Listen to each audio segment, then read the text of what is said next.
Attacks है, इसको लेकर आप बात पहुंचा रहे हैं आज के भी दौर में, उसके लिए भी आप सभी को मैं लाल सलाम पेश करना चाहूँगा।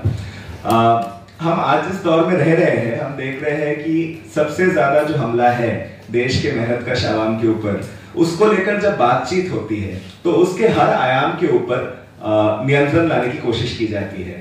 एक तरफ जब लोकसभा में सेशन में बिल पास किए जाते हैं, उसमें डिबेट बंद किए जाते हैं, तो दूसरी तरफ पत्रकारिता की दुनिया में भी जो कोई निर्भीक पत्रकारिता के लिए सामने आते हैं, उनको कहीं पर मर्डर कर दिया जाता है, कहीं पर जेल में डाल दिया जाता है। कश्मीर से लेकर अलग अलग कॉन्फ्लिक्ट जोन्स में पत्रकारिता भी आज एक क्राइम है। उसी कगार में आज यूनिवर्सिटियों की अगर हम लोग बात करें, हम लगातार देख रहे हैं कि इस पिछले 6 महीनों के अंदर जिस तरीके से यूनिवर्सिटीज के ऊपर, वहां पे लोकतांत्रिक अधिकारों के ऊपर हमला हुआ है, सभी साथी आज जो मौजूद है उसी को लेकर बात रखेंगे। अलग अलग देश के जो केंद्र रहे हैं छात्र आंदोलन के, वहां पर एक निरंतर हमला चल रहा है। उनमें से कुछ चीजें सुर्खियों में आते हैं। जवाहरलाल नेहरू यूनिवर्सिटी की बात आती है, जहां पर जब भी छात्र प्रोटेस्ट पर उतर रहे हैं, उनके ऊपर फाइन लगाकर पिछले 6 साल के अंदर 18 लाख रुपए फाइन में वसूला गया है। वहां पर जहां पर स्टूडेंट यूनियन का अधिकार है, लिंडो कमेटी के आने के बाद से जिस तरीके से अगर एक स्टूडेंट के अगेंस्ट डिसिप्लिनरी एक्शन एक बार ले लिया जाए तो वो फिर से कभी स्टूडेंट यूनियन का हिस्सा नहीं बन पाते हैं। इसी को यूज करके जेएनयू जैसे जो केंद्र रहे हैं उनके ऊपर अटैक हुआ है। यहाँ पर हम देखते हैं कि ऐसे केंद्रों में भी जो हमला हो रहा है, वहां पर अखिल भारतीय विद्यार्थी परिषद के जो गुंडे हैं, वो जिस तरीके से वायलेंस करने के लिए उनको छूट दी जाती है, इसी छूट के वजह से, इस इम्प्यूनिटी के वजह से ही संख्या में कम होते हुए भी स्टूडेंट उनको रिजेक्ट कर देने के बावजूद वो लगातार मारपीट में उतरते रहते हैं।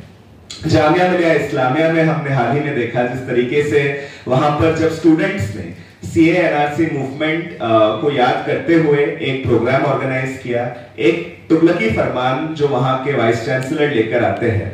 वाइस चांसलर कहते हैं कि किसी भी स्टूडेंट ऑर्गेनाइजेशन का मेंबरशिप आपको सस्पेंड करने के लिए काफी है। जब ये प्रोग्राम ऑर्गेनाइज किया जाता है, जामिया 17 का नाम सामने आता है, उनको सस्पेंड कर दिया जाता है। डीबीएयू लखनऊ जो बाबा साहेब अम्बेडकर के नाम पर रखी हुई एक यूनिवर्सिटी है, वहां पर जब अम्बेडकर जयंती ऑर्गेनाइज करने के लिए परमिशन मांगा जाता है, उसको लेकर उसको पहले तो ठुकराया जाता है और बाद में जब वो स्टूडेंट एक प्रोग्राम ऑर्गेनाइज करते हैं तो 10 छात्रों को सस्पेंड कर दिया जाता है। डिस मुंबई जहां पर राम के नाम एक डॉक्यूमेंट्री फिल्म दिखाने के लिए एक दलित शोधार्थी को सस्पेंड कर दिया जाता है। यहां तक कि जो वहां के न्यायालय है, वहां वो भी न्याय देने से इनकार करते हैं। वो बोलते हैं कि ये जो गतिविधियां है ये एंटी नेशनल है। हम सबसे पहले अभी देख रहे हैं कि कोर्ट्स में इस तरीके का भाषा छात्रों के लिए पहले बार इस्तेमाल किया जा रहा है। इसी कड़ी में जादवपुर यूनिवर्सिटी में जो स्टेट यूनिवर्सिटी है, उस तरीके से तो मोदी सरकार के अंदर नहीं आता है। वहां पर भी जब छात्र अपना यूनियन का मांग उठाते हैं, उस पर ऊपर किस तरीके से अटैक किया जाता है।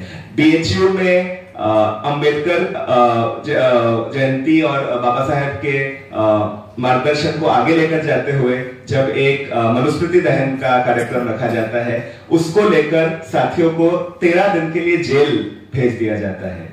इस तरीके का हमला हम इस देश में छात्रों के ऊपर जो आज देख रहे हैं, वो क्यों हम देख रहे हैं, इसको अगर हम समझना चाहे तो मैं याद करना चाहूंगा कुछ समय पहले की 2015 में मोदी सरकार सबसे पहले एक बहुमत के साथ सरकार में आई थी। चुनावी जो विपक्ष था बिखराव में था, उस तरीके के जो लोक संघर्ष थे वो बिखराव में थे, कोई विकल्प नजर नहीं आ रहा था। सबसे पहले जो ऑर्गेनाइज्ड रेजिस्टेंस इस भाजपा आरएसएस के फांसीवादी सत्ता को मिला, अगर हम याद करें तो वो कुछ बुद्धिजीवी वर्ग थे जिन्होंने अपना अवार्ड लौटाया। जो मॉब लिंचिंग की कगार शुरू हुई उसको लेकर उन्होंने आवाज उठाया, लेकिन दूसरे जो ऑर्गेनाइज्ड रेजिस्टेंस निकले वो उभर के आए हमारे देश की यूनिवर्सिटियों से। चाहे वो इसी शहर में जो यूजीसी का हेडक्वार्टर है, स्मृति ईरानी के काल में जब नॉन नेट फेलोशिप को कैंसिल किया गया, हजारों की संख्या में छात्र देश भर से जुटे और यूजीसी बिल्डिंग को 1 महीने के लिए बंद करके नॉन नेट फेलोशिप को वापस लेके आए। इसी मोदी सरकार को झुकना पड़ा था छात्रों की ताकत के सामने। उसी तरीके से हैदराबाद सेंट्रल यूनिवर्सिटी में रोहित वेमुला के शहादत के बाद जिस तरीके से दलित प्रतिरोध उठा था वो देश भर में चिंगारी की तरफ फैला था। जेएनयू में देश विरोधी गतिविधियों को लेकर एक मीडिया कैंपेन, एक शटडाउन जेएनयू का कैंपेन जब चलाया गया था, वो केवल जेएनयू नहीं बल्कि इस देश के तमाम जो पब्लिक यूनिवर्सिटियां हैं, सरकारी शिक्षा के ऊपर एक हमला था। और उसके खिलाफ जब छात्र सामने आए, वो एक हिसाब से एक सवाल इस सत्ता के ऊपर पूछता है। वो ये सवाल पूछता है कि सवाल ये नहीं है कि इन यूनिवर्सिटियों में पढ़ाई करने का अधिकार सस्ता क्यों है, सवाल ये है कि आपके बच्चे का पढ़ाई इतना महंगा क्यों है, आपके बच्चे के लिए लोन क्यों लेना पड़ रहा है, आपके बच्चे के लोन चुकाने के लिए क्यों आपको आत्महत्या तक करने के लिए मजबूर किया जा रहा है। यही सवाल जो यूनिवर्सिटियों से उठ रहा था वो एक चेतावनी थी भाजपा सरकार के लिए। पिछले 10 साल में हम देखे हैं कि शिक्षा का जो बजट है वो लगातार गिरा है। इसी साल यूजीसी का जो बजट है उसमें 60% की कटौती हुई है। इन मुद्दों को लेकर जब छात्र आवाज उठाते हैं तो ये जायज है कि उनके ऊपर हमला है होना ही है, लेकिन साथ में ये भी जरूरी है देखना कि भाजपा आरएसएस की सरकार समझती है कि छात्र प्रतिरोध उनके सरकार को भी एक चुनौती दे सकती है। भाजपा आरएसएस समझती है कि एक ऑर्गेनाइज्ड रेजिस्टेंस स्टूडेंट मूवमेंट पेश कर सकता है। आज कोरोना काल के बाद जब नई शिक्षा नीति हमारे देश के ऊपर थोप दी गई है, हम देख रहे हैं कि प्रतिरोध कई स्वर देश में गूंज रहे हैं। चाहे वो अग्निवीर लेके आने के बाद जिस तरीके से भाजपा को अलग अलग उत्तर भारत के राज्यों में प्रतिरोध देखना पड़ा, नीट का स्कैम सामने आया, एनटीए का पेपर लीक सामने आया, पिछले 7 साल के अंदर 70 के ऊपर जो पेपर लीक हुए जिसकी वजह से हजारों लाखों नौजवानों को आज बेरोजगार भुगतना पड़ रहा है। इन पेपर लीक को लेकर बड़े आंदोलन हुए। उसके हाल ही में हम देखते हैं कि बिहार पब्लिक सर्विस कमीशन के पेपर लीक का जो सत्याग्रह जो आज भी चल रहा है ये भी सामने आए। बेरोजगार युवाओं के अलग अलग आंदोलन चल रहे हैं, चाहे वो कॉन्ट्रैक्ट वर्कर्स के हो, परमानेंट रोजगार मांग रहे युवाओं का आंदोलन हो जो इसी दिल्ली एनसीआर के औद्योगिक क्षेत्रों में चल रहा है, या वो अलग अलग अंचल में पेपर लीक को लेकर हो। ये जो एक नया तरीके का स्टूडेंट प्रतिरोध आज हमको दिख रहा है पूरे देश में, ये एक खतरा आरएसएस बीजेपी के लिए है। और हम ये डिक्लेयर करते हैं कि ये खतरा है क्योंकि जो सरकार पिछले 45 साल में सबसे ज्यादा ऐतिहासिक बेरोजगारी लाई है इस देश में, उसको डरना चाहिए जब छात्र और युवा सड़कों पे उतरेंगे। तो यही डर को देखते हुए हम देख रहे हैं कि जो यूनिवर्सिटियां हैं जहां पे कुछ लोकतांत्रिक अधिकार हमारे आंदोलनों से हम जीते थे, हम यूनियन जीते थे, हम बोलने पढ़ने का अधिकार जीते थे, उनके ऊपर सबसे ज्यादा नियंत्रण किया जा रहा है। क्योंकि ये यूनिवर्सिटियां अगर अपने 4 दीवारों के बाहर चल रहे प्रतिरोधों के साथ खड़े होने लगे फिर से, जैसे सीए मूवमेंट के टाइम पर हुआ, जैसे किसान आंदोलन के टाइम पर हुआ, जैसे तमाम ऐसे आंदोलन के साथ हुआ है, वो भाजपा सरकार के लिए आज एक खतरा बन रहा है। तो आज इस प्रेस कॉन्फ्रेंस में हम यही बोलना चाहते हैं कि हमला हमारे हम सबके ऊपर है, लेकिन हम डरे नहीं हैं, हम मौजूद हैं यहाँ पे और हम चेताना चाहते हैं उस सरकारों को। और ये केवल भाजपा की बात नहीं है, जहां पर कांग्रेस की सरकार रही है, जहां पे अलग गैर भाजपाई सरकार भी रहे हैं, जहां पर भी निजीकरण और शिक्षा के भगवाकरण के हमले होंगे, हर जगह पे प्रतिरोध के स्वर गूंजेंगे। तो हम सब यहाँ पे मौजूद हैं, सबके ऊपर एफआईआर है, सस्पेंशन है, फिजिकल वायलेंस किया गया है, लेकिन फिर भी यहाँ से हम बताना चाहते हैं कि छात्र प्रतिरोध आज के दिन में जो निजीकरण और अंबानी अडानी के राज को, देश के मानसिकता को बदलकर एक मुसलमानों को, दलितों, आदिवासियों के खिलाफ भड़काने का एक साजिश चल रहा है, देश को बांटने का साजिश चल रहा है, उसी के खिलाफ हम लोग यहाँ पे मौजूद डटे हुए रहेंगे। एक तरफ राष्ट्रीय स्वयंसेवक संघ जो अपने अस्तित्व के 100 साल मना रहे हैं, हम उनके खिलाफ उनको याद दिलाना चाहते हैं कि नौजवान भारत सभा के भी इस वर्ष हम 100 साल मना रहे हैं। और उसी तरीके का एक संपूर्ण परिवर्तन का सपना लेकर हम सभी जो अलग अलग देश के मुफस्सल शहरों से, गांव से यहाँ पर पढ़ने आए हैं, हम उनको याद दिलाना चाहेंगे कि इस तरीके का विकल्प छात्र राजनीति दे सकता है। और इसीलिए यूनिवर्सिटियों के ऊपर आज हमला है। एक विपक्ष की राजनीति नहीं, एक विकल्प की राजनीति की आज जरूरत फिर से है, जो छात्रों के तमाम आंदोलनों से एक हिसाब से उभर रहे हैं। इसी के साथ मांग के जवाब में उन लोगों को मिलता है एक अथॉरिटेरियन जवाब, और जिससे उनको बहुत सारे छात्रों को सस्पेंशन मिलता है, उनको डिबार किया जाता है यूनिवर्सिटी से और उनसे अंडरटेकिंग लिखवाई जाती है। 13 स्टूडेंट्स को पुलिस के जरिए BNSS के तहत सेक्शन 35(6) में उनको नोटिस भेजा जाता है। And it is not just about कि कहाँ पे कैसे आवाज दबाया जा रहा है, बट किस तरीके से मार्जिनलाइज स्टूडेंट्स को एक एकेडमिक स्पेस और उनके फ्रीडम को भी कुचला जा रहा है। और अभी फैजान इकबाल ऑल इंडिया आजाद स्टूडेंट्स वीक से अपनी बात रखेंगे। अस्सलाम वालेकुम, जय भीम, लाल सलाम। मैं फैजान इकबाल, मेरा ताल्लुक मौलाना आजाद नेशनल उर्दू यूनिवर्सिटी से है, जो कि हैदराबाद में है। एक बात तो मैं आप लोगों से बताना चाहता हूँ कि जैसा कि यहाँ जो दिल्ली में बहुत सारे कॉलेजों में जो अलग अलग एक्शंस हो रहे हैं, ये तो लाइमलाइट में आ जाता है, आप मेरी बात से इत्तेफाक रखेंगे। लेकिन बहुत अलग अलग जगह छोटी छोटी यूनिवर्सिटी, छोटी नहीं कहेंगे, कोई छोटा बड़ा नहीं होता, लेकिन जो न्यू है, जैसे हमारी यूनिवर्सिटी है जिसको 24-25 साल हुए, तो ऐसी यूनिवर्सिटीज में भी आपके बातों को दबाया जाता है, वो लाइमलाइट में नहीं आ पाता है। हम क्या मांग रहे थे? हम अपनी यूनिवर्सिटी से अच्छा खाना मांग रहे थे, हम और कुछ नहीं मांग रहे थे, हमारी यही मांग थी। लेकिन इन लोग, ये जो सरकार है, इनका ये बनाया हुआ है कि जैसे हम लोग इससे पहले भी लगातार ऐसी एक्टिविटीज में हम लोग इन्वॉल्व रहते हैं जो सरकार दमन करती है। जैसे ये न्यू एजुकेशन पॉलिसी का सरकार बहुत गुणगान करती है। ये न्यू एजुकेशन पॉलिसी तो थोपती है, लेकिन माइनॉरिटी स्टूडेंट्स के लिए NSP जैसा स्कॉलरशिप, जिससे हमारे गरीब तबके के बच्चे पढ़ रहे थे, इसको बंद करती है। और इसको बंद करती है और इस तरह से बताया जाता है कि हमारी यूनिवर्सिटी ब्लैक लिस्ट हो गई है। एक सेंट्रल यूनिवर्सिटी ब्लैक लिस्ट है, कोई वजह नहीं बताई जाती है। स्मृति ईरानी के टर्म की बात है, और हमारे वाइस चांसलर को पद्मश्री के लिए नॉमिनेट किया जाता है। अगर वो ब्लैक लिस्ट है यूनिवर्सिटी, तो उनको पद्मश्री क्यों दिया जा रहा है? सोचने की बात है। आप तमाम साथियों का मैं शुक्रगुजार हूं कि आपने इस प्रेस कॉन्फ्रेंस को ऑर्गेनाइज कराया। मेरे कुछ छोटी छोटी बातें हैं, जैसे हम लोग यहाँ CNRC में जब जामिया में ऐसा हुआ, तो साउथ में हम लोग खड़े थे, हम लोग ने आवाज उठाई है, जिसका आज तक खामियाजा भुगतना पड़ रहा है। हम लोग पे अभी हम लोग पे 13 लोगों पे केस दर्ज हुए हैं और 3 लोगों को सस्पेंड किया गया है। ये कोई बड़ा इशू नहीं था, ये सिर्फ बेसिक राइट्स मांग रहे थे, लेकिन वो लोग टारगेट करके रखे हैं कौन कैसा क्या करना चाह रहा है। और जो भी कॉन्ट्रेक्चुअल भर्तियां भी हो रही हैं, ये भी सब अपने लोगों को भर रहे हैं।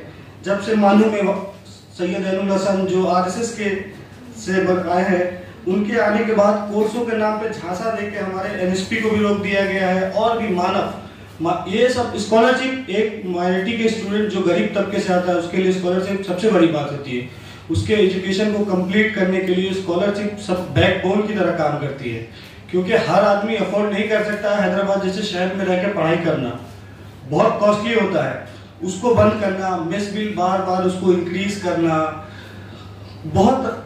और जो भी एक्टिविस्ट क्या कहिएगा, जो अपना बेसिक राइट्स मांग रहे हैं, उस तक को पकड़ना। एक्टिविज्म तो दूर की बात हो गई, एक्टिविज्म को तो वहां छोड़ ही नहीं रहे हैं। जो बेसिक आप अपने अगर खाने का राइट मांगिएगा, अपने पढ़ने का राइट मांगिएगा, तो उस पर आपको दबाया जा रहा है। तो बहुत हो चुका है। हम लोग ने हाई कोर्ट में डाला है केस, बाकी न्यायालय पे है, देखिए फैसला आना बाकी है। मैं अपनी बात खत्म करूंगा एक शेर के साथ। उसूलों पे जहां आँच आए टकराना जरूरी है, जिंदा हो तो जिंदा नजर आना जरूरी है। ये सारे स्टूडेंट्स जो हैं वो दलित और अदर बैकवर्ड कास्ट से होते हैं। ये कदम जो लिया जाता है, ये स्टूडेंट्स एक कांशीराम के ऊपर एक प्रोग्राम कराना चाहते थे, जिसके विरोध में जो एडमिनिस्ट्रेशन है उनको सस्पेंड करती है और उनको वहां पे आयोजित करने का वहां पे मौका नहीं देती है। और आज के टाइम पे भी जो MGHHV के वर्तमान प्रमुख है वो RSS से हैं। तो इन घटनाओं के पीछे का जो मूल्य और प्रश्नों की गहराई से हम समझेंगे, और हमारे सामने ये रजनीश कुमार अम्बेडकर अपनी बात करेंगे। धन्यवाद आप सभी को, मेरा जय भीम। जैसा कि मैं महात्मा गांधी अंतर्राष्ट्रीय हिंदी विश्वविद्यालय से मैंने PhD किया है और लंबे समय से वहाँ पर मैं रहा हूँ, और मैंने इस बात को देखा है कि छात्रों का जो है किसी न किसी मामले में दमन जरूर किया जाता है। हमारे इसी हाल में हमारे साथी पंकज बेला भी बैठे हुए हैं। जब हम लोग 9 अक्टूबर 2019 को मान्यवर काशीराम की पुण्यतिथि को जूनियर्स के द्वारा प्रोग्राम आयोजित किया गया था। उसी रात को लगभग 8:15 बजे प्रोग्राम समाप्त होता है और उसी रात में ही, जबकि आप सभी को पता है विश्वविद्यालय का जो टाइम है 6 बजे के बाद में कार्यालय बंद हो जाते हैं, तो उसके 8:15 बजे हम लोग का प्रोग्राम समाप्त होता है। तो उसी रात में जो है इस तरीके का आदेश जो है निकाल दिया जाता है, जिसमें 3 ओबीसी और 3 एससी के जो है छात्र हैं। उस कार्यक्रम में जनरल्स के भी लोग थे। आखिर खासकर टारगेट करके ओबीसी एससी को ही प्रताड़ित क्यों किया जा रहा है कैंपस में, हम इस बात को यहाँ पर कहना चाहते हैं। दूसरी तरफ देखें कि एमजीएचवी में प्रोफेसर रजनीश कुमार शुक्ल जो है आरएसएस प्रमुख मोहन भागवत के साथ में बैठ करके फोटो खिंचाते हैं, अपने ताल्लुकात को पेश करते हैं।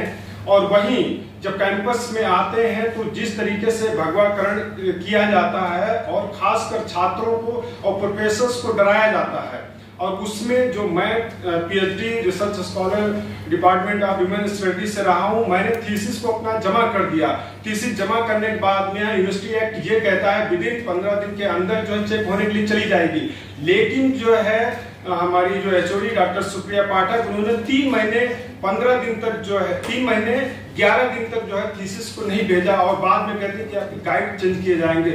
उसको लेकर के रिसर्च एथिक्स के तहत मैंने पूरा आंदोलन किया। आंदोलन पे एबीवीपी के आरएसएस के लोगों ने हमला किया, जिसमें हमारे अंतस सर्वानंद और विवेक मिश्रा जो है गंभीर रूप से घायल हुए। जो मेरा मोबाइल जो इससे लाइव चल रहा था 11:45 मेरे वॉल पे है, मेरा मोबाइल भी टूट गया था।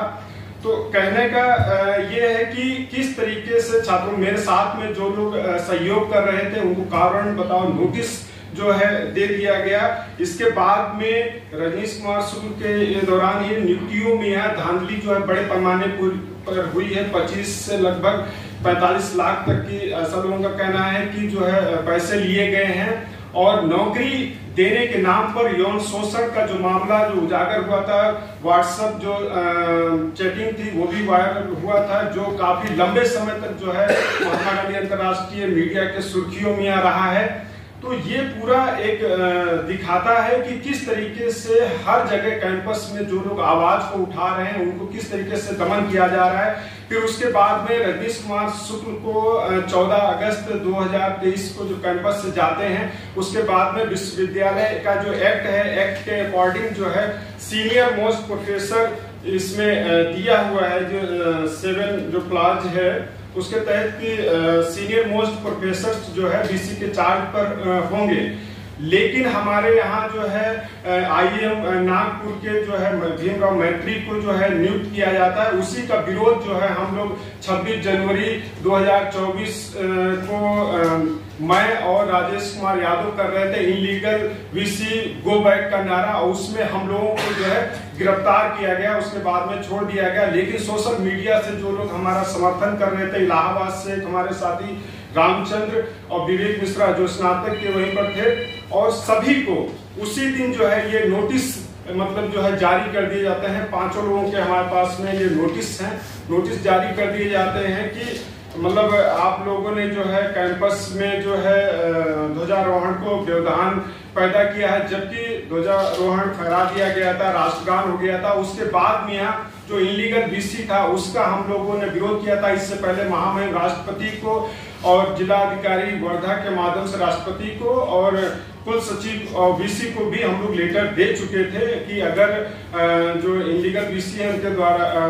ध्वजारोहण होता है तो इसका हम विरोध करेंगे। लेकिन प्रशासन जो है चुप रहा। एक तरफ ये कहता है कि जो है आप लोग सोशल मीडिया के द्वारा विश्वविद्यालय की छवि को खराब करते हैं।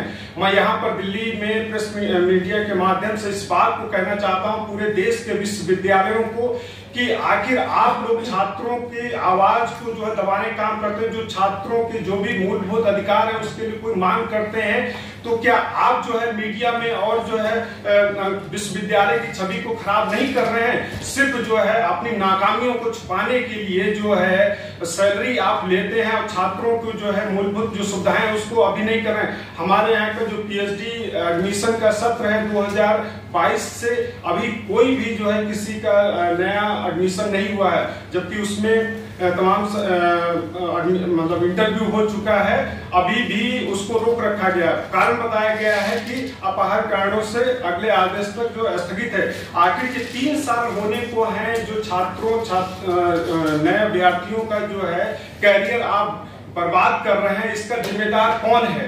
आप तो सैलरी ले रहे हैं, तमाम सारे जूनियर्स ने इस लेटर जो भेजा है, आप सैलरी ले रहे हैं, अभी तक डिसीजन ही नहीं कर पाए हैं। 6-6 महीने, 7-7 महीने, 8-8 महीने हो चुका है, क्या नोटिफिकेशन बना के रखे हुए हैं। अगर कोई छात्र जो है सोशल मीडिया पे लिख देता है तो आप कहते हैं विश्वविद्यालय की छवि खराब कर रहे हैं, और नोटिस कारण बताओ, नोटिस जो निष्कासन इस तरीके से कर दे रहे हैं। तो हम यहाँ पर आप सभी के माध्यम से इस बात को कहना चाहते हैं, तमाम सारे विश्वविद्यालय में RTI का जो उल्लंघन किया जा रहा है, और जो छात्र निवारण विश्वविद्यालय ने जो जारी किया है, इसको पूरे विश्वविद्यालय में, किसी भी विश्वविद्यालय में इसको सही तरीके से लागू नहीं किया जा रहा है। स्वयं हमारे विश्वविद्यालय में खुद भी नहीं लागू किया जा रहा है। कई बार हम लोग लेटर लिखे हैं, तब शायद उनके ये संज्ञान में आता है।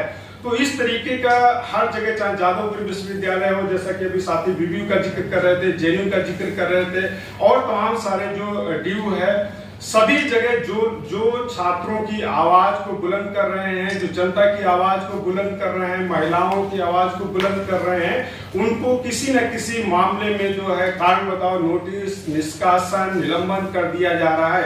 मैं ये कहना चाहता हूं, आखिर ये कब रुकेगा? अगर आप हमारे अभिभावक के रूप में हैं तो संवाद के माध्यम से जो है हम लोगों से वार्ता क्यों नहीं करते हैं कैंपस में? मैं ये पूरी बात कहना चाहता हूँ। धन्यवाद। Of student union elections that have been stalled for years.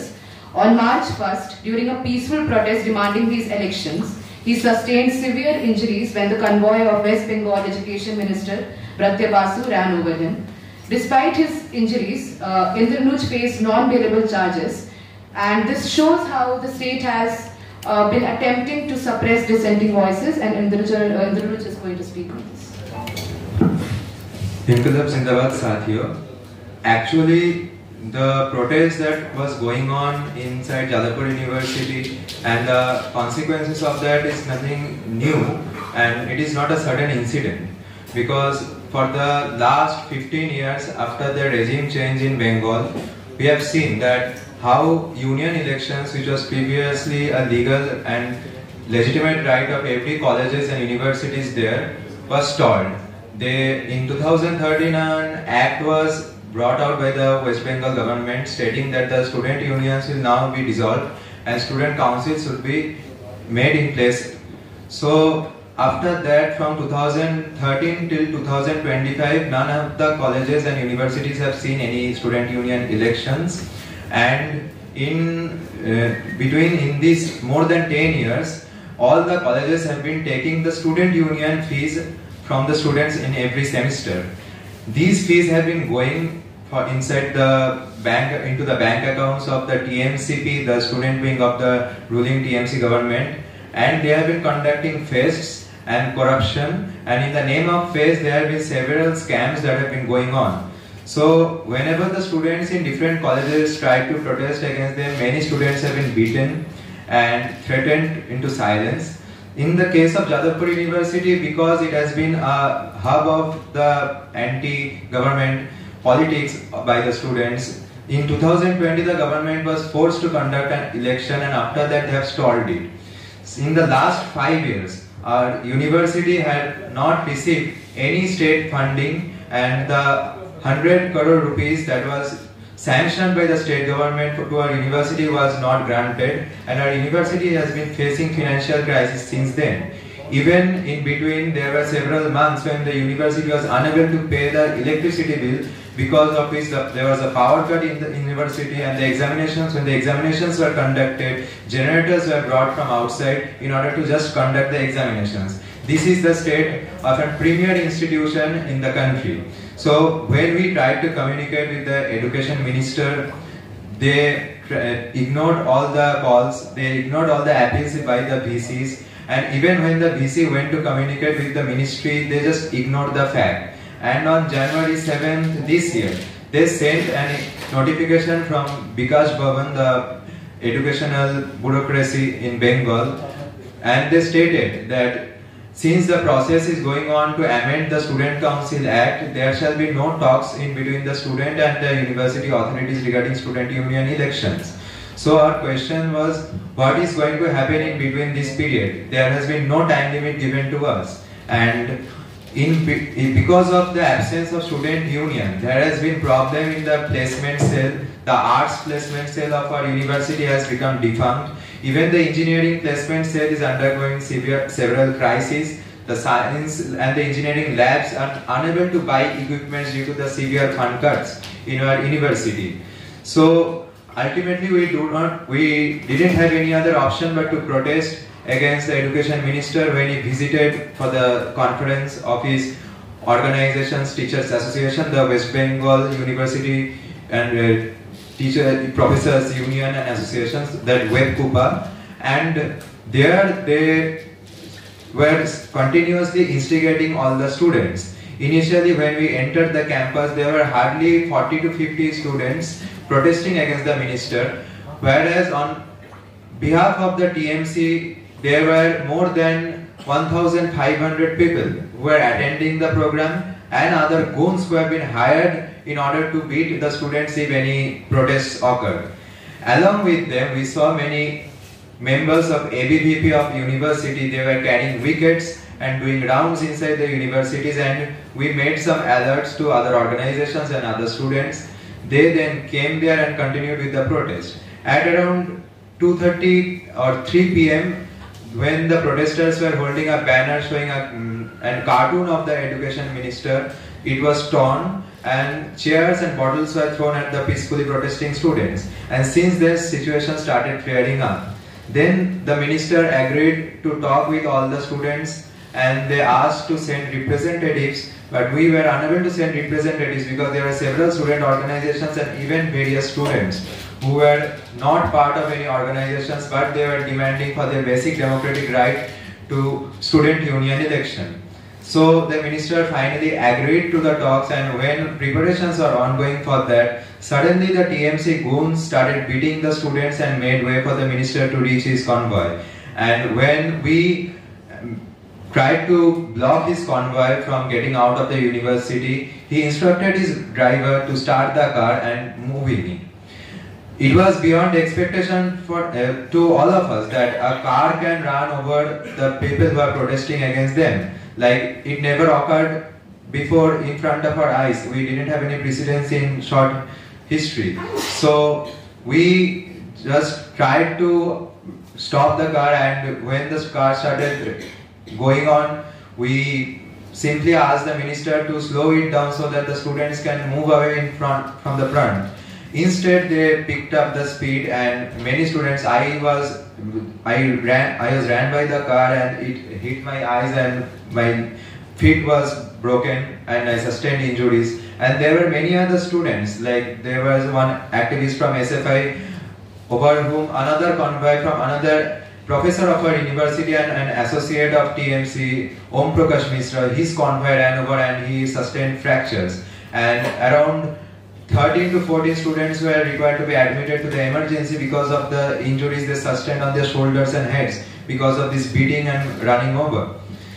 Despite that, when the students were outraged by this incident, they just broke down an office of TMC and they threw out the articles from inside the office and burned them in protest of this incident. Taking that as just an excuse, they started lodging fake FIRs against students.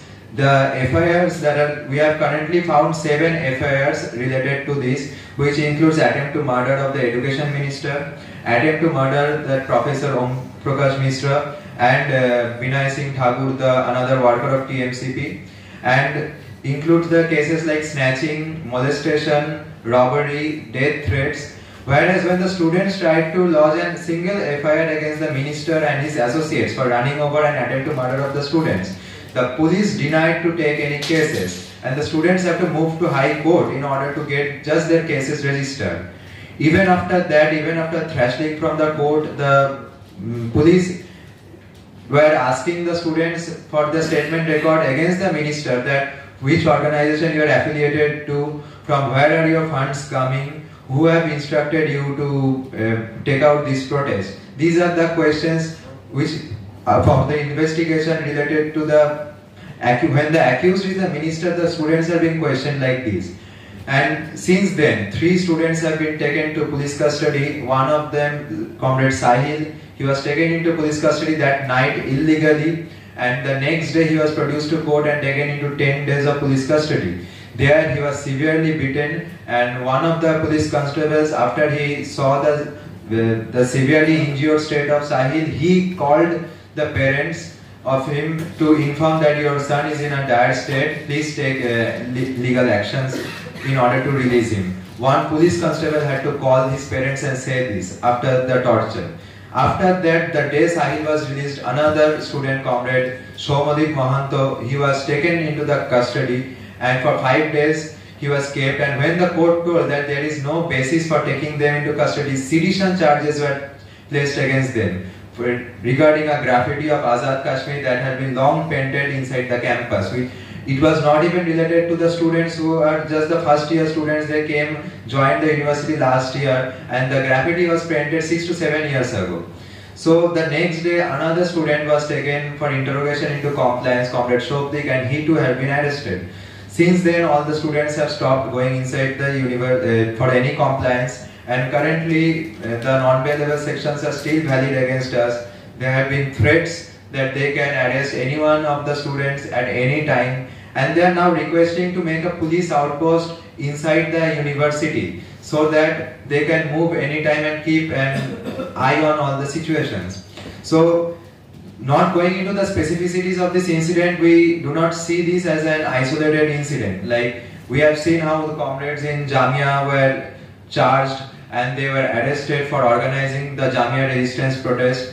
We have seen how the comrades in HCU, when they were protesting against the acquisition of 400 acres of their land, they have been arrested, they have been brutally beaten and taken into the custody. This is a precedence for what is going to come in our country, and the universities, which is a resistance in front of the fascist Raj that is in fact ruling us. They are afraid of the students, and it is high time that we unitedly conduct movement across the nations. And on behalf of RSF, it would be request to all the present organizations and to all the students across all the universities in India to campaign against all the issues that have been pertinent to the student movement, like the NEP, to associate them with the movement that has been going on. We have seen how students have participated in the anti-CA protest, but in current times, we are not seeing that active resistance against the Waqf bill that has been passed inside the parliament. In West Bengal, our state is currently burning, and there has been a media blackout going on. They are portraying that they are trying to impose the president's rule in our state so that the government can be thrown and they have the direct control by the Modi government in our state. They are spreading the riots in Murshidabad. The riots are ongoing in Bhanor, and currently they are even trying to incite riot in Kolkata, because once they are successful in doing so, they can impose the president's rule. So it's high time we speak against the Waqf bill that has been passed to delegitimize the rights of the Muslims in this country. We need to unite and fight against the massacre that is ongoing inside our country, the genocide of Adivasis in Chhattisgarh that is ongoing inside our country. And while we raise the slogan of freeing Palestine, we should also be raising the slogan of immediately conducting ceasefire, and by the bilateral ceasefire by the Indian government, and going into peace talk with the Maoists so that peace can be restored inside India. Because while we have that privilege to speak to the nation via the medias, and since we are students, the Adivasis, they do not have this privilege to speak out. Their media blackout in our country is not allowing them to speak out. The media blackout in Manipur is not allowing Manipuris to speak against the genocide that is ongoing. And so it's request to all of you to join us in our united movement against the fascist Raj, so we can ultimately defeat them and give an alternative to the future generation. Inqilab Zindabad. यहाँ पे जुड़े हैं इप्शिता के साथ, कात्यायनी और city. जिनको बहुत ही बर्बरता से डिटेन किया गया था और 14 दिन के लिए कस्टडी में रखा गया था। ये इंसिडेंट भी दर्शाता है कि किस तरीके से बीएचयू में भी यूनिवर्सिटी और पुलिस का नेक्सस किस तरीके से जारी है। मनुस्मृति जो कि एक महिला विरोधी, दलित विरोधी किताब है, उस पर बात करना या उसको जलाना एक टेररिस्ट एक्टिविटी उनको घोषित कर देता है। इससे पता चलता है कि किस तरीके से ब्राह्मणिकल हिंदुत्व स्टेट इस सोच को, उनकी सोच को दर्शाता है। और बीएचयू में भी जो आरएसएस और एबीवीपी का जो नेक्सस है, वहां पे जो उनके जो इवेंट्स होते हैं उस पे कोई रोक टोक नहीं होता, पर जब बच्चे मिलकर मनुस्मृति के ऊपर बात करते हैं तो तब उनको वहां पे कस्टडी में रखा जाता है। और इप्शिता इसी बारे में बात करें। इंकलाब जिंदाबाद साथियों, जैसा कि सब स्पीकर्स ने बताया कि किस तरह से यूनिवर्सिटीज में जैसे डिसेंट को सप्रेस किया जा रहा है, तो हम देखते हैं जो पूरा इंडिया का जो नेचर है, जो पूरे कंट्री का नेचर है, जिस तरह से ब्राह्मणिकल हिंदुत्व फैसिज्म राइज पर है, उसी तरह का ही नेचर यूनिवर्सिटीज का। यूनिवर्सिटीज कोई आइसोलेटेड स्पेसेस नहीं है, उसी तरह का ही दमन या उसी तरह की चीजें ही यूनिवर्सिटीज में है, जिसके अगेंस्ट में जो भी चीजें चल रही है कंट्री में, यूनिवर्सिटीज में एक स्टूडेंट जो आवाज उठा रहे हैं, जो उसके अगेंस्ट में प्रोटेस्ट कर रहे हैं, तो उसको दबाना, क्योंकि स्टूडेंट्स के वजह से ये चीजें बाहर आ रही है या फिर लोगों को तक जा रही है, इसलिए उसको दबाया जा रहा है। तो अगर हम जैसे मैं बीएचयू के बारे में बात करूंगी, तो बीएचयू के बारे में बात करने के लिए जो यूपी, उत्तर प्रदेश और वाराणसी का नेचर है, उसी से रिलेटेड है कि हम देखते हैं कि किस तरह से योगी गवर्नमेंट जो है यूपी में, वो उसका जो किस तरह से माइनॉरिटीज पर जो अटैक है, जो फैसिज्म है, किस तरह से वो बढ़ रहा है, जो पूरा बुलडोजर राज उन्होंने क्रिएट किया है, जिससे कि लगातार जो मुस्लिम्स और दलित्स है उनकी बस्तियों में, उनकी जगहों पे बुलडोजर चलाया जा रहा है। और एक मतलब माइनॉरिटीज पर अटैक के साथ साथ ये एक इंपीरियलिस्ट एजेंडा की तरह भी काम कर रहा है, जहां पर वो उस तरह से कंस्ट्रक्शन या फिर उस तरह से डेवलपमेंट, जो सो कॉल्ड डेवलपमेंट है, उसका मॉडल जो वो दे रहा है। जैसे हम देखते हैं कि वाराणसी में भी जो काशी विश्वनाथ टेम्पल को लेके एक बहुत बड़ा प्रोजेक्ट बनाया गया, जिसमें 600 करोड़ रुपए का प्रोजेक्ट है, जिसमें हजारों लोगों का एविक्शन किया गया और उसको जो पूरा नेशनल अटेंशन दिया गया। और उसके साथ हम देखते हैं उसमें जो कई सारी जो मल्टीनेशनल कंपनीज इन्वॉल्व है, अर्न्स्ट एंड यंग की तरह जो मोनोपोली इंडस्ट्रीज इन्वॉल्व है। तो किस तरह से जो पूरा सामंती जो रिलीजियस सेंटिमेंट है, उसको जो इस तरह के कॉर्पोरेट्स है उनको उनके फायदे के लिए उसको यूज किया जा रहा है, जो पूरा नेक्सस है वो हम देख सकते हैं यूपी में भी और वाराणसी में भी। इसके साथ में जो बाबरी मस्जिद का के बाद में इनका जो कंटिन्यूएशन है, जो ज्ञानवापी मस्जिद वाराणसी में है, उसको टारगेट करने का काशी विश्वनाथ का डेवलपमेंट प्रोजेक्ट के साथ में अब ज्ञानवापी उनका अगला निशाना है कि किस तरह से वो पूरा कम्युनल टेंशन एक वाराणसी में क्रिएट किया जा रहा है। और लगातार हम देख रहे हैं कि मुस्लिम्स पर अटैक्स, साथ में हिंदू मुस्लिम टेंशन्स बढ़ाने के लिए, जैसे अभी हाल ही में जो भी फेस्टिवल्स आ रहे हैं, जैसे होली, ईद, उससे पहले इस तरह की चीजें करवाई जा रही है। अभी हाल ही में वाराणसी में ही एक गांव में बहुत छोटे छोटे जो बच्चे थे, 10 से 14 साल के बच्चों को जेल में डाल दिया गया, क्योंकि वो खेल खेल में पत्थर फेंक रहे थे और ये बोला गया कि वो एक हिंदू के घर में पत्थर फेंक रहे हैं। इस तरह का नैरेटिव बनाया गया कि ये कश्मीर बनने जा रहा है। तो इस तरह के इंसिडेंट्स जो है वो बहुत कॉमन होते जा रहे हैं और हर कुछ दिनों में इस तरह के इंसिडेंट हम देख सकते हैं। तो उसी का ही एक पार्ट है जो कि हम बीएचयू में भी देख रहे हैं कि बीएचयू में भी कैसे जो पूरा इनका एजेंडा है, जैसे बीएचयू शुरू से ही जो बीजेपी, आरएसएस, एबीवीपी का गढ़ रहा है, आरएसएस की शाखा बीएचयू में चलती है और एबीवीपी के प्रोग्राम्स वहां पर लगातार होते हैं और एबीवीपी के फ्लैग्स पूरे कैंपस में लगाए जाते हैं, जबकि जो दूसरे ऑर्गेनाइजेशंस हैं उनको कभी भी ये स्पेस या फ्रीडम नहीं मिलती है कि वो अपना कुछ भी प्रोग्राम के लिए उनको हॉल मिले या फिर वो अपना फ्लैग्स लगा सके। तो वो स्पेस हम देख रहे हैं कि जितनी पहले थी वो रिड्यूस होती जा रही है। और अभी हाल में जैसे मोहन भागवत बीएचयू में उन्होंने पूरा ट्रिप लिया था बनारस में, जिसमें उन्होंने बीएचयू भी आए थे। तो जो इस तरह के लोग हैं उनको लगातार कैंपस में इनवाइट किया जा रहा है और उस तरह का इवेंट्स कराए जा रहे हैं, जैसे रामनवमी या फिर जब राम मंदिर का हुआ था उसमें बड़े बड़े इवेंट्स बीएचयू के अंदर करवाए जाते हैं। तो एक जो कॉमन कॉन्शियसनेस ऑफ स्टूडेंट्स की उसको कम्युनलाइज किया जा रहा है। उसी में हमारा ऑर्गेनाइजेशन है भगत सिंह स्टूडेंट्स मोर्चा, तो उसमें हम लोगों पर भी लगातार जो अटैक किए जा रहे हैं उसके बारे में भी मैं बताना चाहूंगी। हम लोगों पर जैसे बताया कॉमरेड ने कि मनुस्मृति को लेकर जो हम लोगों पर अटैक हुआ, उससे पहले 2023 में हम लोगों के जो स्टूडेंट ऑर्गेनाइजेशन का हमारा ऑफिस है वहाँ पे एनआईए का रेड हुआ था और हमारी प्रेसिडेंट बीएसएन की प्रेसिडेंट है आकांक्षा आजाद, उनको उसके बाद समन दिया गया था, पूछताछ किया गया था। तो उसके बाद में एक जो पूरा नैरेटिव बनाया गया कि एक माओवादी साहित्य मिला है और एक जो उन्होंने जोड़ा जो एक लखनऊ कॉन्स्पिरेसी केस के नाम से है, जिसमें वो तमाम जो एक्टिविस्ट हैं अलग अलग जगह के अलग अलग फ्रंट पे जो काम कर रहे हैं उसको उस केस से जोड़ रहे हैं। तो ये एक अटैक स्टूडेंट्स पर भी पहुंच गया है जब वो स्टूडेंट्स को भी इस तरह के नैरेटिव में जोड़ रहे हैं। और जैसे पहले जो अर्बन माओइस्ट का नैरेटिव चला, अर्बन नक्सल का नैरेटिव चला, उसी तरीके से अभी ओवरग्राउंड वर्कर का नैरेटिव चला रहे हैं कि किस तरह से जो एक ओवरग्राउंड वर्कर्स है माओइस्ट पार्टी के, उस तरह के नैरेटिव में उनको फंसा रहे हैं। तो हमारे संगठन पे भी इस तरह का दमन हुआ और जो पूरे मीडिया का ट्रायल चला उसके बाद में, जिसमें बोला कि हम बीएसएन के ऑफिस से माओवादी साहित्य मिला है या फिर ये लोग इन लोगों को रिक्रूट कर रहे हैं, तो जो कि पूरी तरह से फैक्चुअली गलत चीजें छापी गई।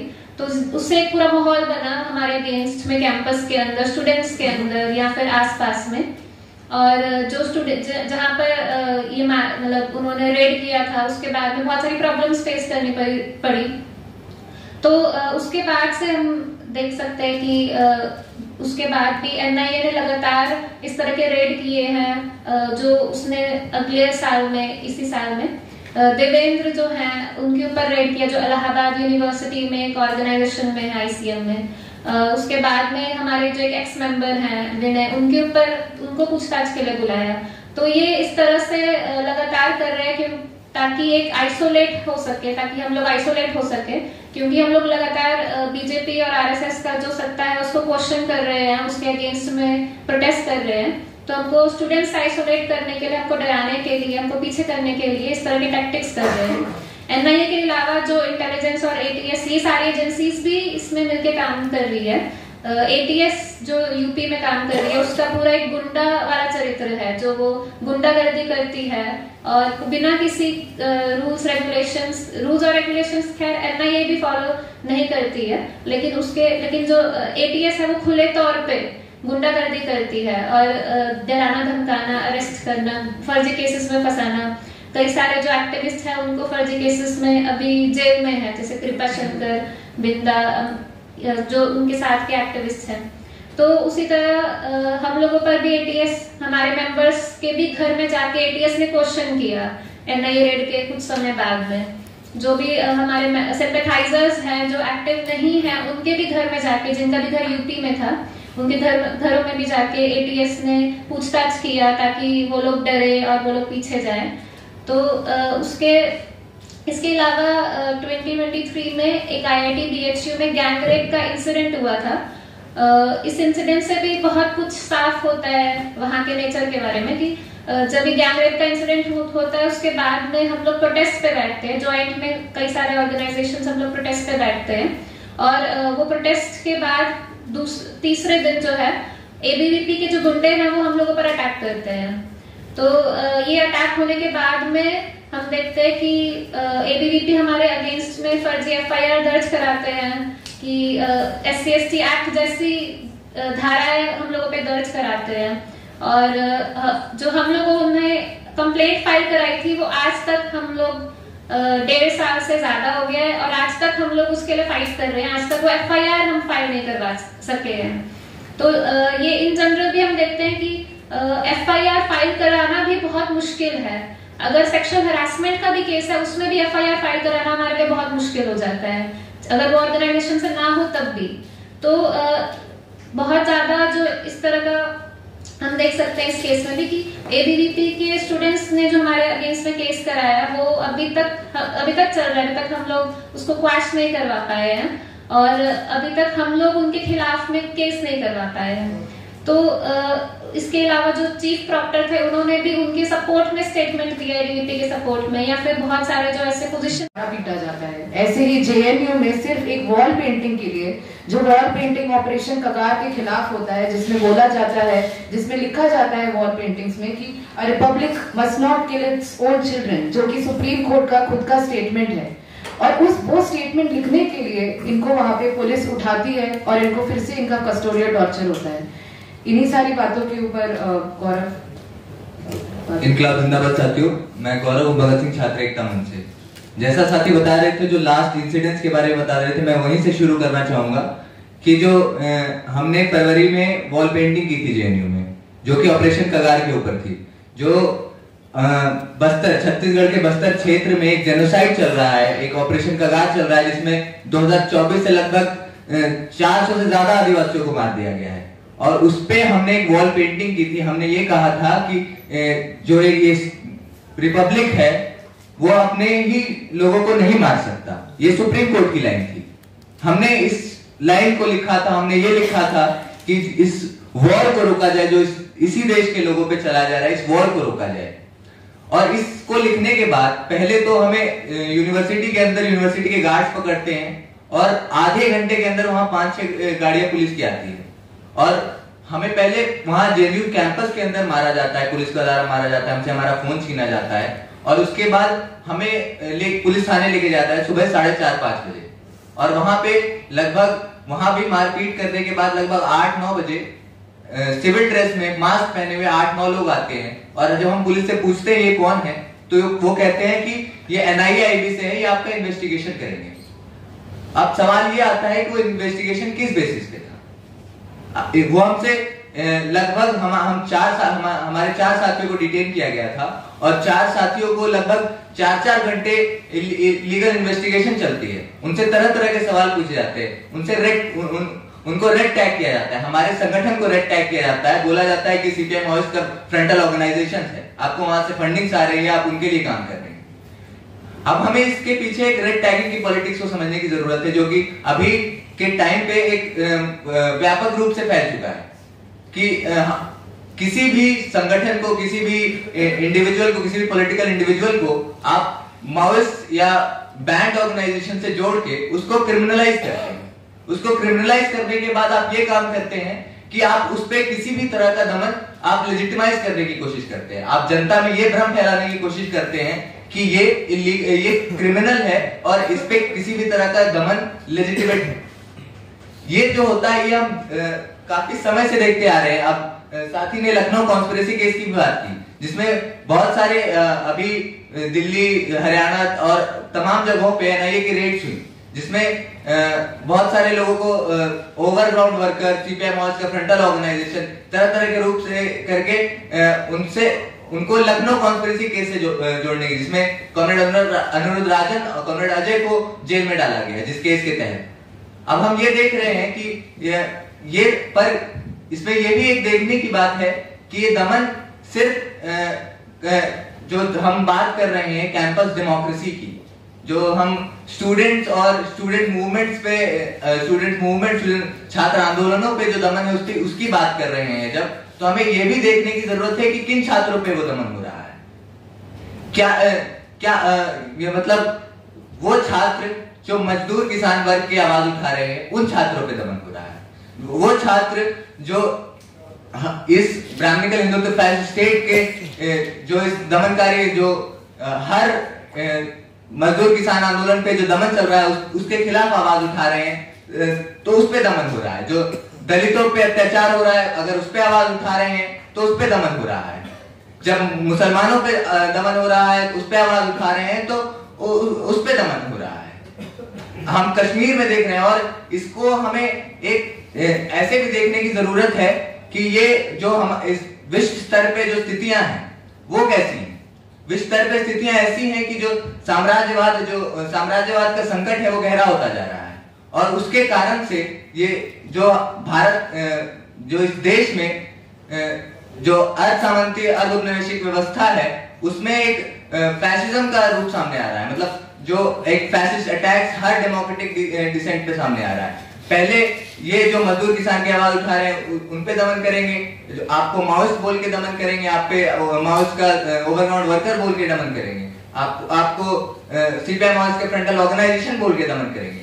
ये दमन की प्रक्रिया हम देख रहे हैं कि यहाँ तक सीमित नहीं। अब हम बात कर रहे थे जो हमने वॉल पेंटिंग की, जो जेएनयू वॉल पेंटिंग की, उसके बाद हम पे इन्वेस्टिगेशन होती है। उसके तुरंत बाद भी हम देखते हैं, हम उस समय पे हम अपने संगठन में आपस में बात कर ही रहे थे कि इस फांसीवाद के लिए एक यूनाइटेड मतलब सभी संगठनों को, सभी बुद्धिजीवियों को, सभी प्रोफेसरों को, सभी मजदूर किसान को एक यूनाइटेड स्ट्रगल लड़ने की जरूरत है। और उसी के बाद हम देखते हैं कि जामिया में कैसे 17 स्टूडेंट्स को सस्पेंड कर दिया जाता है, उनको वहां से उनके कैंपसों से उठा लिया जाता है। और ये चीज हम अपने यूनिवर्सिटी कैंपस में भी देख रहे हैं। जो दिल्ली विश्वविद्यालय है, यहाँ पे जो 2 स्तरों पे चल रहा है दमन। एक जो है भगवाकरण, जो सैफ्रनाइजेशन के थ्रू चल रहा है, जो हम देख रहे हैं कि लगातार यूनिवर्सिटी स्पेसेस को एक आरएसएस का गढ़ बनाया जा रहा है, आरएसएस की शाखाएं लगती है, जो प्रोग्राम्स होते हैं वो भी सिर्फ आरएसएस के होते हैं, जो प्रोफेसर अपॉइंट होते हैं वो भी आरएसएस का एफिलिएशन के साथ ही होते हैं। और साथ ही साथ हम ये देख रहे हैं एनईपी के आने के बाद से इकोनॉमिक तौर पे भी दमन किया जा रहा है छात्रों पे। जो गरीब मजदूर किसान वर्ग बैकग्राउंड से छात्र हैं वो यहाँ तक पहुंच नहीं पा रहे हैं। जो इसका जो वर्ग आधार है यूनिवर्सिटी का उसको बदला जा रहा है। अभी दिल्ली विश्वविद्यालय 900 करोड़ के हेपा के कर्ज के अंदर है। और साथ ही साथ ये बढ़ाया जा रहा है कि सेल्फ फाइनेंस कोर्सेज बढ़ाया जा रहा है, लगातार स्टूडेंट्स को डिपॉलिटिसाइज करने का काम कर रहा है कि एनईपी के अंदर आप इतने कोर्सेज डाल दें कि स्टूडेंट्स बात ही ना कर पाए किसी और चीज के बारे में, अपने ही जो उसके जो इकोनॉमिक दिक्कतें हैं, जो पॉलिटिकल दिक्कतें हैं, उसके बारे में तक भी चर्चा ना कर पाए आपस में। इस तरह की स्थिति में आप डाल दे रहे हैं। तो ऐसे में हमें जरूरत है, मतलब एक लास्ट बात, जो पहला इंसिडेंस उत्तरा ने बताया कि जो 10 दिसंबर ह्यूमन राइट्स डे पे प्रोटेस्ट के टाइम पे जो पहली बार मुझे डिटेन किया गया था, और पहली बार डिटेन करने के बाद मुझे लगभग पूरे दिन पहले तो संसद मार्ग पे मुझे 10-15 बीएसएफ पुलिस वालों ने मिलके गन के बट से मारा, लातों से घूसों से मारा वहां पे, और इतना मारा और वो मार के पुलिस स्टेशन लेके जाते हैं। और पुलिस स्टेशन में लगातार बड़े ऑफिसर डीसीपी से लेके जो तमाम द्वारा इन्वेस्टिगेशन की जाती है। तो ऐसे टाइम पे हमें जरूरत है कि हम एक united organised militant mass movement बनाएं। जो इस fascist Brahmanical Hindutva fascist state है, इसके खिलाफ एक united organised militant mass movement बनाएं और इसको हराएं। और लास्ट में मैं बस इतनी बात कहना चाहूंगा, जो 10 दिसंबर की बात थी उसमें एक चीज सामने आई थी। मतलब उस समय मैं राजनीति में, मतलब छात्र राजनीति में बहुत नया था। उस समय मुझे एक चीज ये सामने आई, जब लगा कि ये स्टेट इस तरह से डराने की कोशिश करता है, ये हमें चाहता है कि हम ये राजनीति छोड़ दें, हम मजदूर किसान की आवाज उठाना छोड़ दें। लेकिन उस समय यही साबित हुआ कि जो ये स्टेट का नेचर है, जो ये स्टेट मशीनरी जैसे ये स्टेट यूज करती है, उसका नेचर जब मेरे सामने एक्सपोज हुआ, और जब हमें पता चला कि कैसे ये लगातार सिस्टमैटिक ढंग से ऐसे इस व्यवस्था को बनाए रखने का काम किया जा रहा है, तब मैं इस पॉलिटिक्स से जुड़ गया। जो रिप्रेशन है उससे ही मेरा विरोध जन्मा है, और ये लगातार जारी रहेगा। और हम अपील करते हैं सभी छात्र, नौजवान, बुद्धिजीवी से कि ये जो ब्राह्मणिकल हिंदुत्व फैसिस्ट स्टेट है, जो फैसिज्म का दौर चल रहा है, इसमें एक यूनाइटेड स्ट्रगल में आए और सब साथ आके स्ट्रगल में जुड़े। धन्यवाद। के अंदर जो मूवमेंट है वो भी दिन पर दिन उसको रिस्ट्रिक्ट किया जा रहा है। नादिया भी उन्हीं सस्पेंडेड स्टूडेंट्स में से थी, और she is going to talk more on the issue and the violent crackdown on the students that happened during the protest. लाल सलाम साथियों। तो अम्बेडकर यूनिवर्सिटी दिल्ली गवर्नमेंट की कॉलेज है, तो मतलब मिनी जेएनयू भी बोला जाता है इस यूनिवर्सिटी को। और मतलब इसका इंसेप्शन भी बहुत लिबरल आइडिया से आया था कि हमारे वाइस चांसलर भी जो कोविड के पहले थे, मतलब एक बहुत ही लेफ्ट विचारधारा वाले वाइस चांसलर थे। मतलब आपको कैंपस में कोविड से पहले अगर आप जाते हैं तो आपको तरह तरह की ग्राफिटी दिखती, नेशनलिज्म पे कमेंट्री, लोग भी बैठे वहाँ पे, वो भी यूनिवर्सिटी में थी उस वक्त। तो मतलब ऐसे डिसेंट का एक एटमॉस्फेयर था और depression was not as common in the university. मतलब एक स्पेस था जिसको मतलब एकेडमिक स्पेसेस मतलब किस हद तक क्रांतिकारी हो सकते हैं वो मतलब हम जानते हैं। मतलब एनईपी लिबरलाइजेशन के बाद एकेडमिक स्पेसेस भी कितने एक्सक्लूसिव है वो हम जानते हैं।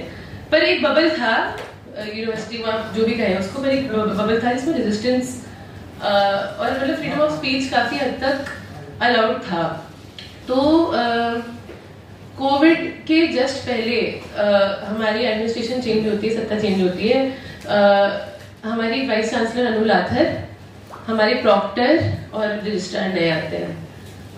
कोविड के दौर के बाद रीओपनिंग ना होना, एक बहुत ही सिवियर फैकल्टी क्रंच होना, स्टूडेंट यूनियन इलेक्शंस मतलब 5 साल तक डिले करना, और उसी के साथ साथ मतलब अभी हाल में एक इंसिडेंट हुआ था जिसमें हमारी 2 फैकल्टियों को भी मतलब कैंपस से रिमूव कर दिया गया। बहुत ही लव्ड प्रोफेसर थे वो कैंपस के, और मतलब ऐसे इंसिडेंसेस बहुत कॉमन होने लगे हैं यूनिवर्सिटी के अंदर। तो इसी के संग मतलब चीजें जैसे मतलब हमारी नैक रेटिंग रिड्यूस हो रही है, यूनिवर्सिटी का जो एकेडमिक एक ईथोस था वो भी मतलब बहुत तेजी से रिग्रेस कर रहा है। तो मैं अपने सस्पेंशन के पहले ये बताना चाहूंगी कि मैं एज अ स्टूडेंट जो अपने फर्स्ट ईयर से एक्टिविज्म की पार्ट रही हूँ मैं, और मैं किस तरह से एक्टिविज्म में घुसी वो स्टूडेंट इशू से ही था। तो कुछ कॉमन ऐसे स्टूडेंट इशू के थ्रू में ऐसे एक लेफ्ट लीनिंग विचार को भी इमेजिन करना मैंने शुरू किया था। तो मैं 2022 की बात है कि जहांगीरपुरी में जो डेमोलिशन हुआ था उसके मतलब उसके रिस्पांस में कुछ स्टूडेंट्स ने 30 मार्च ऑर्गेनाइज करवाया था, जिसमें हमारी एडमिनिस्ट्रेशन आई, और मतलब आप डिप्रेशन सुनते हैं कि वीसी और प्रॉक्टर गार्ड्स को भेज देते हैं, पुलिस को अंदर कैंपस के भेज देते हैं। मतलब हमारी एडमिनिस्ट्रेशन खुद ही स्टूडेंट्स से भिड़ने लगी थी, और मतलब खुद ही स्टूडेंट्स पे वायलेंस इन्फोर्स करवा रही थी। तो रजिस्ट्रार खुद आया हमको धक्का दिया, उन्होंने खुद हमसे फोन छीने, उन्होंने खुद प्रॉक्टर ने हाथ उठाया स्टूडेंट्स पे, और ये सबकी मतलब इन सब एक्शंस के बावजूद ये सब मतलब बहुत क्लियरली जो कैमरा पे आया है, ऐसा भी नहीं है मतलब कि एडमिनिस्ट्रेटिव मेंबर्स ने जाके किसी को मतलब एक कोई एक्शन करने को बोला है। Administrative members are on camera doing this, और इसको लेके जब हम सीएम ऑफिस गए, हम दिल्ली गवर्नमेंट को जो हमने अप्रोच किया, तो मतलब हम तो एक्सपेक्ट कर रहे थे कि इन एडमिनिस्ट्रेटिव मेंबर्स का रेजिग्नेशन होगा, बट रेजिग्नेशन नहीं हुआ, उनको बस एक वार्निंग मिली, और उसके बाद से कैंपस दोबारा वैसा ही हो गया जैसा वो पहले था। तो कॉमरेड्स मतलब जब एक्टिविज्म मतलब एक्टिविस्ट पर जो रिप्रेशन हमारी यूनिवर्सिटी में है वो भी मतलब जिस तरह से धीरे धीरे करके एस्केलेट हुआ है वो भी मैं आपको बताना चाहूंगी यहाँ पे। मतलब 2022 के बाद ही जब कैंपस खुला था उसके जस्ट बाद मतलब धीरे धीरे करके मतलब मिलिटराइजेशन भी कैंपस में बढ़ा है। तो मतलब पुलिस का कैंपस में आना मतलब बहुत ही ज्यादा कंडेमेबल चीज थी। मतलब स्टूडेंट्स तो बिल्कुल भी नहीं इस चीज को टॉलरेट करते थे। तो 2019 में ऐसा इंसिडेंट हुआ था, जो राम के नाम मूवी थी उसकी स्क्रीनिंग हुई थी, और कुछ एबीवीपी के छात्र संघ मतलब एबीवीपी छात्र संघ के लोगों ने उसको डिस्टर्ब करने की कोशिश की थी उस मूवी को। तो उस टाइम पे पुलिस कैंपस में आई थी, और स्टूडेंट्स बिल्कुल भी मतलब स्टूडेंट्स ने बहुत क्लियरली इस चीज को रिजेक्ट कर दिया कि पुलिस कैंपस के अंदर आई है, और उसी के अगले दिन कुछ 500-600 लोग आके उन्होंने एक मार्च करवाया था।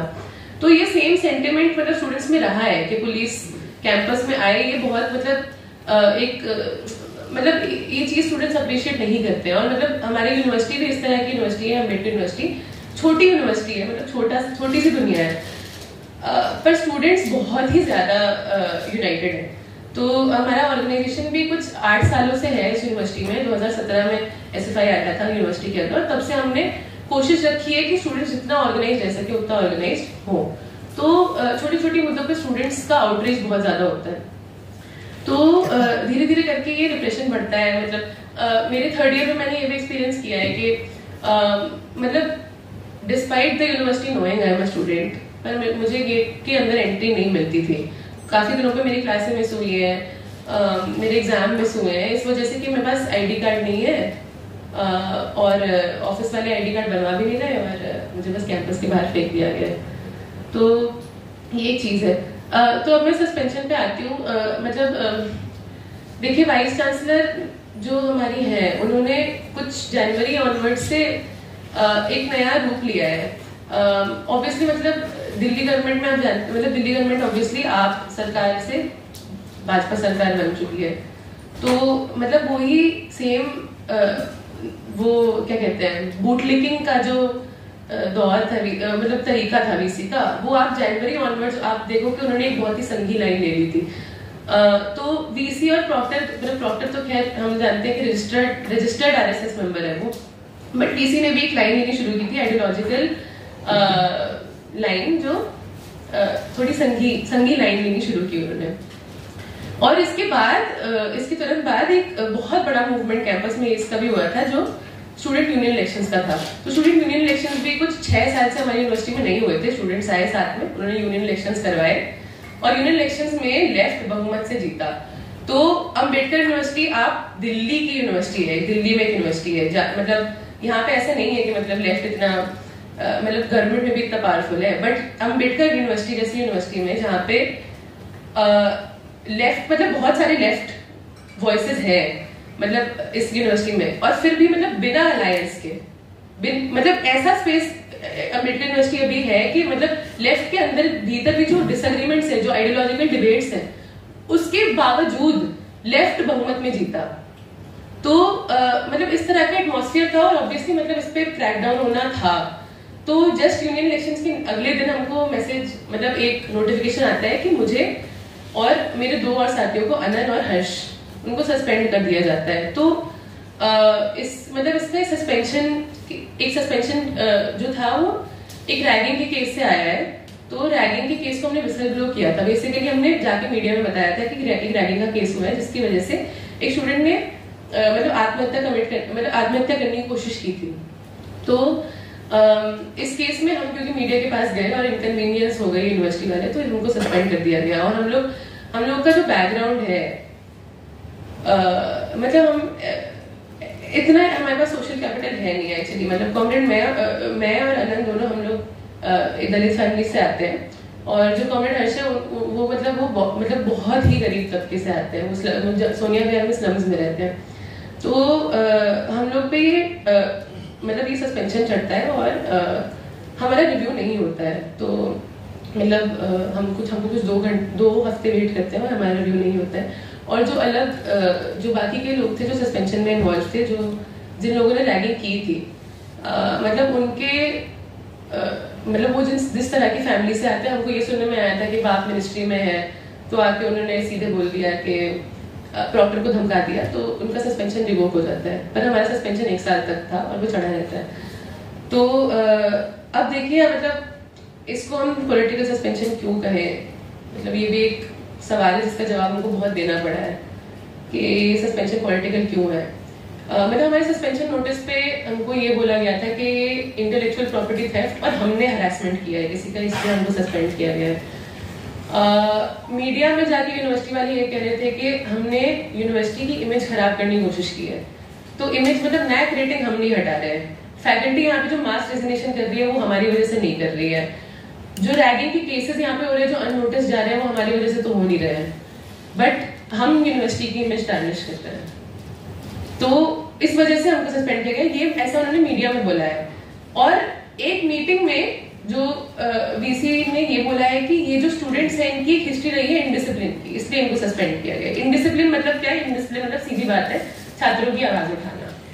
तो हम लोगों ने कॉन्स्टेंटली जो 3 सालों से कैंटीन पे, फीस पे, स्कॉलरशिप पे, छोटी छोटी चीजों पे, वॉशरूम की फैसिलिटी पे जो आवाजें उठाई है, उसको उन्होंने इनडिसिप्लिन कह रखा है। कह रही थी कि किसी मीटिंग में हम गए थे, उसमें हम लोग आलती पालती मार के बैठे थे डेस्क पे, तो वो इनडिसिप्लिन है, इस वजह से हमको सस्पेंड कर दिया गया। तो बहुत ही जाहिर सी बात है कि पॉलिटिकल सस्पेंशन रहा है ये। तो मतलब रिव्यू ना होने के 2 हफ्ते बाद हम लोगों ने हाई कोर्ट में अप्रोच किया और हमको ये बोला गया कि मतलब बेसिकली हमको यूनिवर्सिटी से कोई रिस्पॉन्स आ नहीं रहा था।